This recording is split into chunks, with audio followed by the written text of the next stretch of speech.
Who needs cash in these days of credit cards, debit cards, direct debit, etc.? But there are times when it's handy to have a few dollars in your pocket. These days, we're more likely to have a mobile phone with us than cash. So what if you could use your mobile phone just like cash to make those small transactions? mHITs turns your mobile phone into an electronic wallet. $3.50. The system allows you to make small purchases or transfers of up to $100 simply by sending an SMS. Done. It works like this.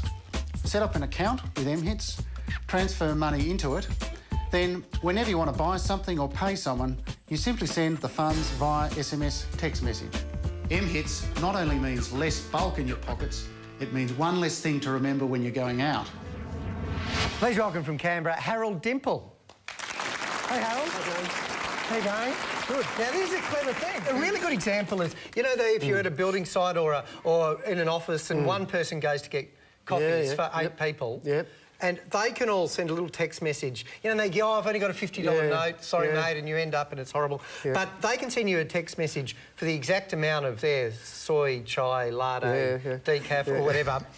And then you can text down to the cafe that what your order is.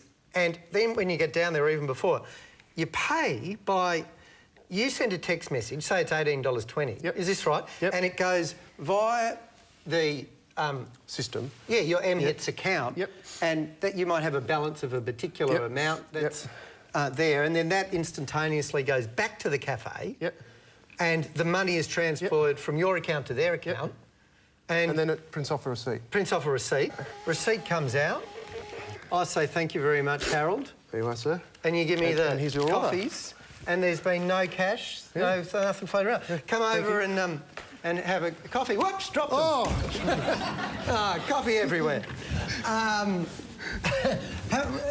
we usually ask how much it would cost, but who pays and who... Who pays? Yeah. At the moment, the merchants are charged a small fee for that transaction. So the cafe would be charged, is it 2% or something?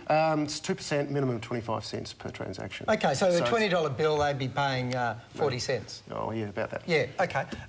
Mark, this is right up your alley, isn't it? It is, it is. Harold, so I take my phone, which is now my communications device. I use it to talk to everyone, and I turn it into a financial device. And all of a sudden, people want to steal it to get my money. So what happens when it gets stolen? Can someone just send enough text messages that it empties out my bank account? OK, well, look, this system is designed for small transactions, a small payment. So we do limit the transaction value. The daily limit is $100. And look, the statistics are that your phone is usually reported stolen within 2 hours. Like, you know if your phone's gone. If your credit card's gone, you don't usually know about it for a few days. So that's the reality. People will know if their phone's not on them. And if your phone's stolen, you just ring up. OK. You run to the police station.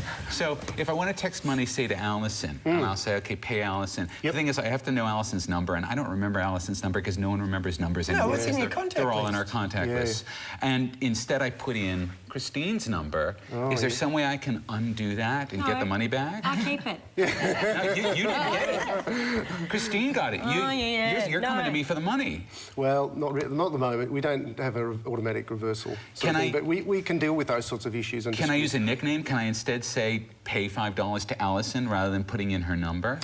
Maybe we can do that for merchants at the moment. So that the merchant has a nickname like the name of the cafe. But we may extend that to include people. The problem is, you know, you end up having long nicknames as well once you get millions of users. So you have to remember them as well. Christine? Just picking up on what you're saying, the millions of users, this whole system relies on there being a critical mass of shops and services who are offering the system and people with the phones who are signed up to mHITs. But how are you going to get a shop owner to sign up and get them all to sign up? Well, it's a big problem, but that hasn't stopped us from starting. So what we're starting to do is roll these machines out into cafes, and look, once you see them in these places, people are so fascinated by them, they will investigate. In this particular application, we have the merchants will drive the take-up because they'll get their customers to sign up for them. I love how you call them merchants. It's like 16th century. Al? Harold, the biggest competition for this is FPOS.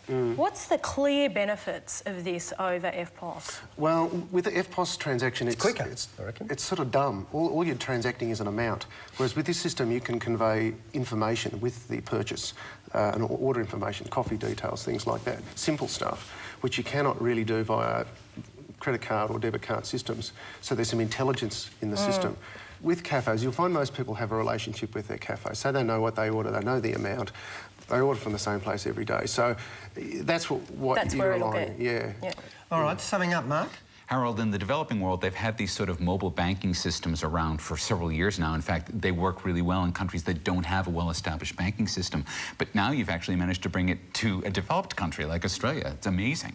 Thank you. I could see that parents would really like this as paying pocket money to their Exactly, children. yeah. So you would put on their mobile phones to the teenagers, you would say, OK, there's your spending money for the week if everyone takes it up. And then you could look at the transactions and see what they're spending their money on.